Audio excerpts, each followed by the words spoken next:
Hi everyone, Alana Corso, managing broker, co-founding partner of Dwell Realtors. Coming to you this week to talk about ways to improve resale of your home.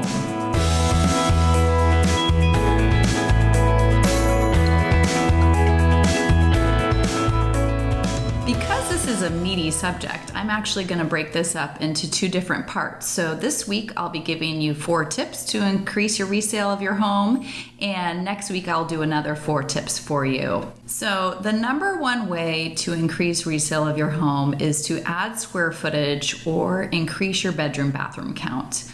And while this can be one of the most expensive and daunting tasks to tackle in improving and increasing resale of your home, it's the best way to help with your long-term equity.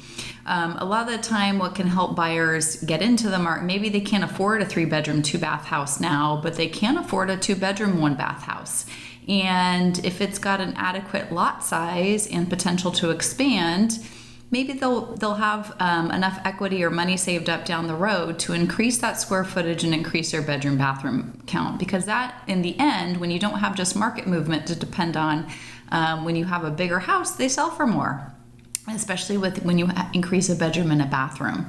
So that is one way that you can absolutely increase your value. Check with your local city or county ordinances to see how much square footage you can add to your property. You can work with a designer or architect that is familiar with your jurisdiction to help you kind of figure that out as well and what the city allows. Another consideration, especially it's kind of been a hot topic along the peninsula, is adding accessory dwelling units, or ADUs. So adding, maybe you can convert your garage into an ADU or add an ADU up above your garage to either, make it be a room with a small kitchenette for family member, or maybe you could make it a short-term rental. But another consideration to add resale. So my next tip is about open concept living. So this is on most buyers' lists that they would like to have an open concept home. What does open concept mean? So it's basically when you have your living and kitchen and potentially dining area all open without walls between the different rooms. So you have an open line of sight between your kitchen and your living room, potentially dining room as well.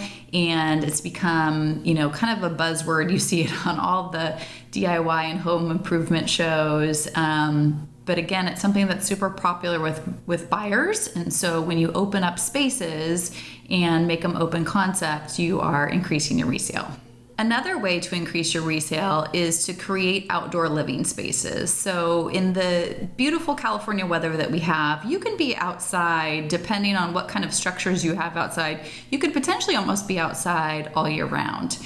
On the more extravagant end of creating outdoor living space is, building an outdoor pavilion, kitchen, barbecue area, fireplace, having, a constructed fire pit. And, all those things are rather expensive, but definitely will increase the resale and are very popular with buyers.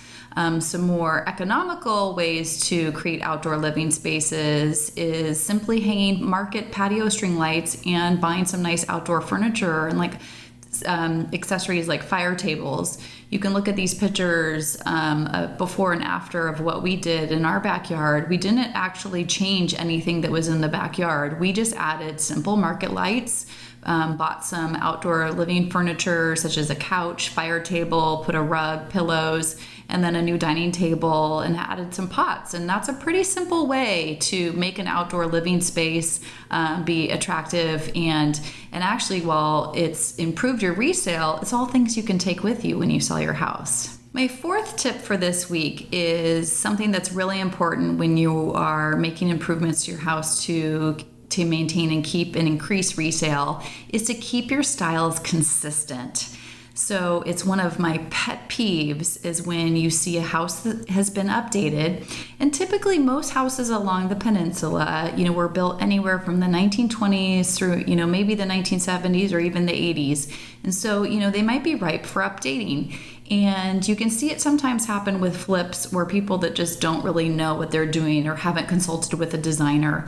But it's when they don't keep their styles consistent. So they take the cute old bungalow house and they try to make it modern, and they don't do it all the way.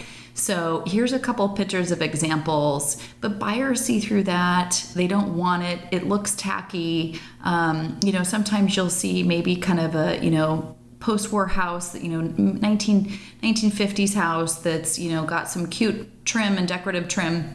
And then they put one of the glass modern front doors and garage doors on it, but they didn't take down that old 1950s trim. And those are things that, while you're like, we put a new garage door and a new front door and, it looks modern, actually the house doesn't look 100% modern, and that will hurt your resale. So don't do that. Use a designer or an architect if you need help. Look for inspiration, but do that work and take it all the way to keep your styles consistent. So those are my 4 tips for helping increase resale value of your home. And I look forward to connecting with you next week to give you 4 more tips. If you like to receive my vlogs weekly, be sure to hit the subscribe button on YouTube. Thank you so much.